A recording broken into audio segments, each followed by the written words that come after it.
আবুল আলা মওদুদী, আচ্ছা এটা একটু পরে দিই। এই আবুল আলা মওদুদী মূলত কে? এই আবুল আলা মওদুদী তো মূলত সে যে আবুল আলা মওদুদী আমেরিকায় মৃত্যুবরণ করেছিলেন।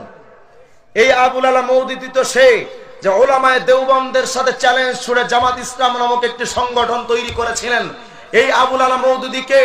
এই মওদুদী তো সে যেই মওদুদী অসংখ্য সাহাবায়ে কেরামকে হযরত ওসমান রাদিয়াল্লাহু তাআলা আনহুর ব্যাপারে তিনি বলেছেন, এই মওদুদী বলেছেন ওসমান রাদিয়াল্লাহু তাআলা আনহু নাকি পক্ষপাতিত্ব করে দেশ চালাতেন, খেলাফত চালাতেন, তিনি নাকি তার নিজের আত্মীয় স্বজনকে অনেক বড় বড় পদ দিয়েছিলেন।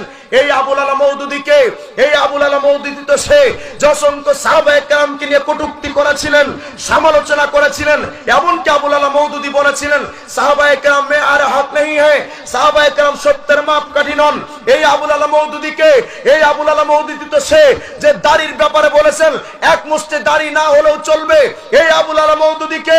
এই আবুল আলা মওদুদী তো সে যিনি দাবি করেছেন যেই এলাকা নোংরামি এলাকা, ওই এলাকায় যদি জিনা ব্যভিচার হয় সেই এলাকার জিনা ব্যভিচারের মধ্যে লিপ্ত হওয়া মানুষকে আল্লাহর শাস্তি রজম, অর্থাৎ তাকে পাথর দিয়ে মেরে ফেলা, এই নিয়মটা আল্লাহ কর্তৃক এই নিয়মটা জারি করা, এটা নাকি জুলুম।